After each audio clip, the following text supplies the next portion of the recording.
Meus queridos, minhas queridas, vamos começar uma aula nova. Uma aula que sem dúvida alguma, ela é de suma importância para o nosso entendimento do que é o mundo hoje. E para vocês que vão fazer os vestibulares, as provas da vida, é um assunto que eu diria que é o arroz com feijão. Vamos falar sobre o que nessa aula? Guerra Civil Espanhola, uma das guerras mais romantizadas de todos os tempos, né? A guerra que deu origem àquele quadro do Pablo Picasso, que é o Guernica, e também a Segunda Grande Guerra. Então nós vamos trabalhar dois assuntos, a Guerra Civil Espanhola e a Segunda Guerra Mundial. Ao longo da aula vocês vão perceber que ambas estão bastante ligadas. Na verdade, a gente costuma dizer que a Guerra Civil Espanhola foi uma espécie de prelúdio, de uma introdução àquilo que a gente conhece como a Segunda Guerra Mundial. Mas antes de trabalhar exatamente esse assunto, nós trabalhamos aí o final da Primeira Guerra Mundial e também um curto período de tempo, que vai de 1918 a 1939. Esse período é chamado de período entre guerras. E esse período entre guerras, meus amigos, ele é de suma importância, porque se a gente não consegue entender o que aconteceu, quais são as forças envolvidas no período entre guerras, quais são as novas forças que emergiram, quais são as novas propostas políticas que surgiram no período entre guerras, nós temos uma dificuldade muito grande de entender a Primeira Guerra Mundial. Então, qual foi o contexto aí desse período entre guerras? Meus amigos, o período entre guerras, sobretudo, de maneira bastante genérica, ele foi muito marcado aí por uma discussão muito grande, uma luta muito grande em relação a novas propostas sociais, em novas propostas de como seria a maneira ideal de gerir um país. Eu acho que o primeiro elemento que a gente tem que considerar aqui é um elemento bastante preocupante, que a gente tem que considerar principalmente relacionando ao que está acontecendo hoje, que o período entre guerras, meus amigos, foi um período em que a democracia, ou seja, o conceito clássico de democracia que vem desde a Grécia Antiga. O que é esse conceito clássico de democracia? O poder, ele emana do povo, que deve se manifestar de uma maneira clara, de uma maneira transparente e de uma maneira massiva. O poder vem do povo. Esse conceito, ele meio que enfraqueceu nesse período, ou ele entrou em descrédito. Por quê? Porque as novas propostas de sociedade que surgiram colocaram esse ideal de democracia, ou seja, do poder que emana do povo, do lado. E aí o que você vai ter? Você vai ter novas propostas de sociedade. Então nós vamos ter a proposta aí fascista, a proposta nazista, temos o stalinismo da União Soviética, e o que ambos, esses três, essa trinca, ela leva em consideração a ideia de que um país, para se desenvolver, para propiciar justiça, propiciar felicidade ao seu povo, ele tem que ter um governo forte. Um governo forte e normalmente um governo ali que tem à frente a figura de um líder. Um líder que ele é celebrado, ele é idolatrado, ele é venerado pela população. Então perceba que se você pegar o stalinismo, se você pegar o nazismo e também o fascismo, os ideais de democracia eles são totalmente colocados em desuso. A ideia é: precisamos de um governo forte, com um líder forte, e só isso é capaz de trazer o quê? Trazer para a população felicidade. Uma outra coisa muito presente nesse período entre guerras, meus amigos, é o declínio ou questionamento do neocolonialismo. Vocês devem se lembrar que o neocolonialismo foi uma necessidade da Revolução Industrial, em que os países precisavam de matéria-prima, precisavam de mercado consumidor. Então, vários países europeus, eles se debruçam ao mundo em relação a isso. Nós temos aí a Conferência de Berlim. Eu diria para vocês que quando a Primeira Guerra Mundial acabou, esse neocolonialismo ainda era uma realidade. Entretanto, se você pegar países aí como França, como Inglaterra, eles já começam a sofrer um questionamento muito grande. Primeiro porque a própria colonização caiu como eu posso dizer para vocês, que palavra que eu uso? Caiu num desuso moral. Moralmente, colonizar já não era uma coisa que você podia sustentar com muita desenvoltura. Então, um país colonizar outro já era visto assim como uma coisa meio contraditória, né? Como é que você fala de democracia se você coloniza outras regiões do mundo, né? Então, a Inglaterra e a França já estavam meio que capenga nesse sentido. O Japão, ao contrário, já tinha pretensões neocolonialistas. O Japão é um país pequeno, como vocês sabem, um conjunto imenso de ilhas, mas um país pequeno. em um país que tinha pretensões aí por conta da sua indústria de exercer uma influência maior na região asiática. Então, o neocolonialismo também figurava como o quê? Como uma proposta de realidade, mas ao mesmo tempo já um pouco já capenga. Meus amigos, uma outra coisa também que surgiu com muita força, isso vem dos Estados Unidos.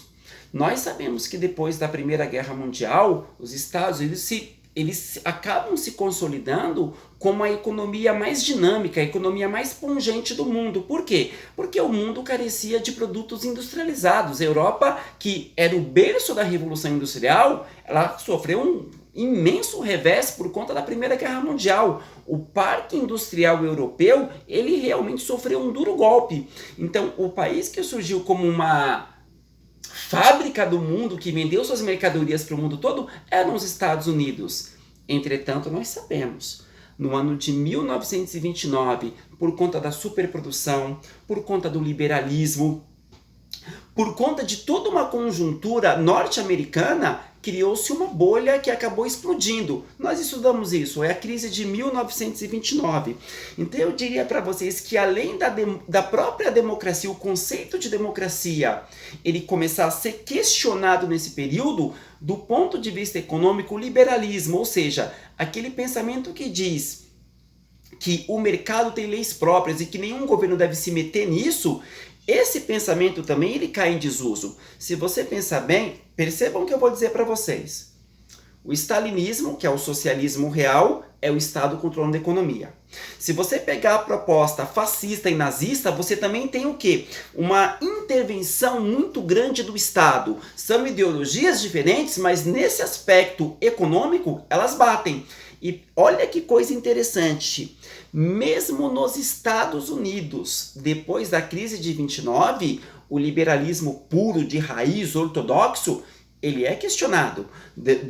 Temos que lembrar que o New Deal, ou seja, aquele plano de recuperação econômica que eu já expliquei para vocês, ele trazia o que no seu bojo? Uma séria, uma pesada intervenção do Estado da economia. Então é o Estado que vai financiar o transporte, vai dar subsídio para a agricultura, vai emprestar dinheiro para os bancos, ou seja, o Estado ele acaba se envolvendo nas questões econômicas. O Estado ele acaba se tornando uma espécie de empresário. Então percebam vocês que nesse aspecto, no mundo inteiro, não interessa o regime de governo, se é o capitalismo norte-americano, se é o capitalismo fascista ou nazista, o próprio socialismo stalinista, essa ideia de intervenção no Estado, intervenção da economia pelo Estado é uma coisa muito forte, né? Então esse é o cenário que começa a levar o mundo para uma situação em que a Segunda Guerra, infelizmente, passa a ser uma possibilidade. Não preciso dizer para vocês que na Alemanha e na Itália, o crescimento dos regimes totalitários, eles advogavam em favor de uma guerra, né? No fascismo você tinha a questão da guerra como ser uma coisa boa, uma coisa que vai trazer desenvolvimento. No nazismo você tem o mesmo fator, mas agravado pela humilhação do Tratado de Versalhes. O povo alemão queria guerra para quê? Porque se sentia injustiçado aí pela comunidade internacional. E é exatamente, meus amigos, nesse contexto que a gente vai estudar aquilo que é considerado uma espécie de prévia para a Segunda Guerra Mundial. A Guerra Civil Espanhola. Meus amigos, Espanha, claro, a gente está falando de uma guerra que durou de 1936 até 1939. Percebam que a Segunda Guerra Mundial acaba exatamente em 39. Então, o que foi a Guerra Civil Espanhola? Uma guerra, meus amigos, que ela meio que polarizou o mundo. O que foi a Guerra Civil Espanhola? Quais foram as suas causas? A primeira coisa, meus amigos, uma guerra civil não é uma guerra contra um inimigo externo, não é um outro país que venha atacar a Espanha, não é isso. Na verdade, foi uma guerra dentro do próprio território espanhol e os protagonistas foi realmente o povo espanhol. Entretanto, outras nações participaram de um jeito que eu ainda vou explicar para vocês.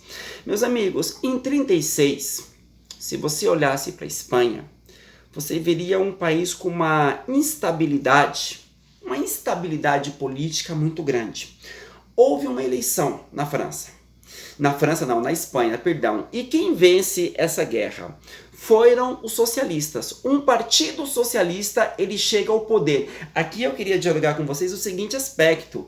Se você lê Marx, você entende que a proposta marxista para se construir um país socialista é uma revolução feita por os trabalhadores.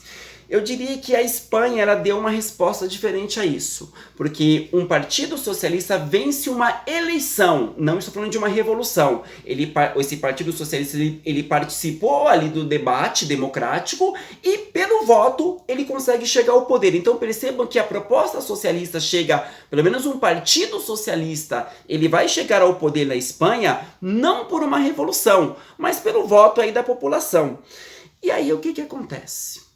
Vocês sabem que o socialismo é uma ideologia que causava absoluto pavor na burguesia, não só da Espanha, mas na burguesia europeia inteira. Só que a Espanha é um país eminentemente católico. O catolicismo na Espanha ele é muito forte, a Igreja Católica também fazia eco a esse medo do socialismo. Olha, o socialismo não é uma coisa de Deus, o socialismo é uma coisa do capeta, o socialismo ele vai tingir nossa bandeira de vermelho, e nossa bandeira não pode ser vermelha. Acho que a gente conhece um pouquinho esse discurso aqui no Brasil, né? Então percebam vocês, um partido socialista, ele vence a eleição na Espanha. E aí o que acontece? Há uma insatisfação muito grande dos setores mais conservadores na Espanha. Que setores mais conservadores são esses? Uma elite ultraconservadora. Você tem a Igreja Católica muito forte, uma burguesia muito forte, latifundiários, militares. É um pessoal que diz o seguinte, ó, queremos a morte, mas não queremos o socialismo. Só que um partido socialista tinha ganhado o poder.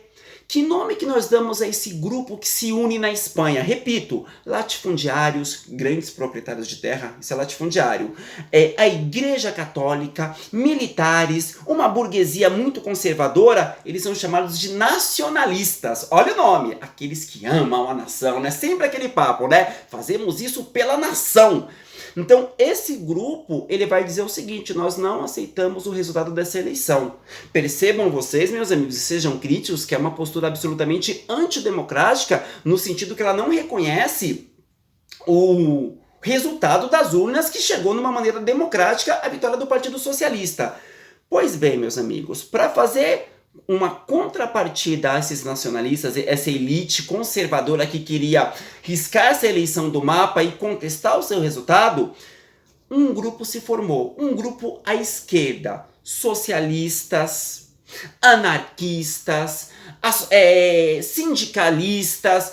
Esse grupo ele vai ter um nome, meus amigos, são os republicanos. Esses republicanos eles querem manter então o resultado da eleição. Então percebam, os nacionalistas, pessoas conservadoras, igreja, militares, burguesia, não aceitavam o resultado da eleição.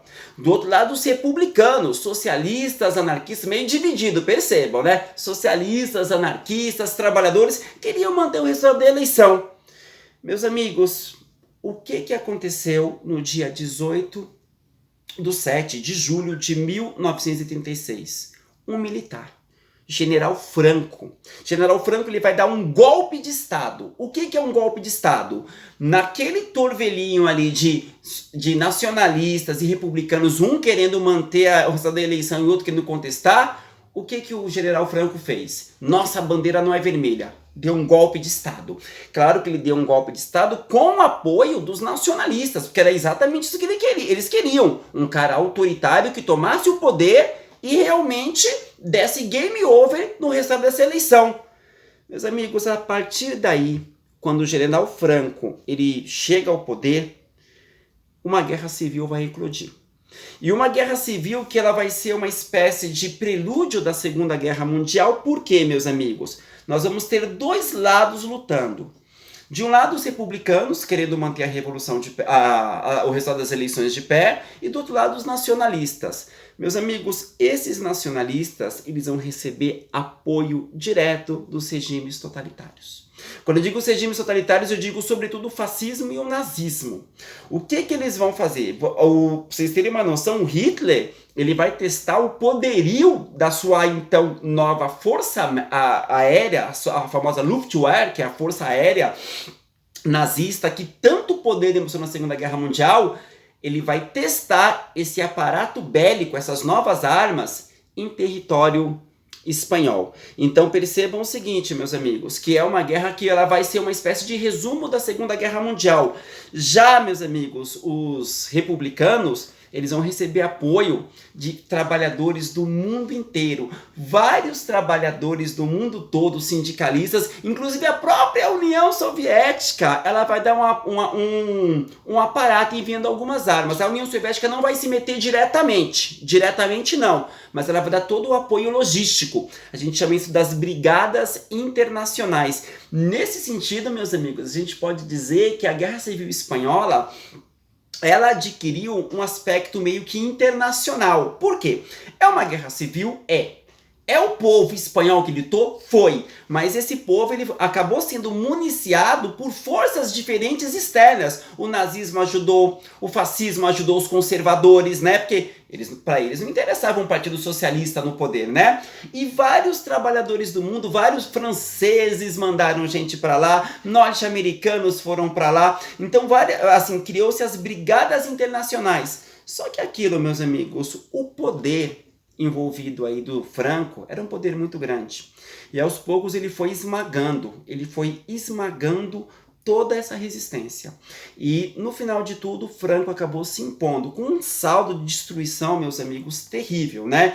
E aí, infelizmente, aí eu acabo tomando partido, né? E eu não deveria fazer isso, mas infelizmente os franquistas eles acabaram prevalecendo. Os nacionalistas eles esmagaram o resultado dessas eleições e uma ditadura militar se impôs ali na Espanha, tá? Então, esse é o prelúdio da Segunda Guerra Mundial, é a Guerra Civil Espanhola.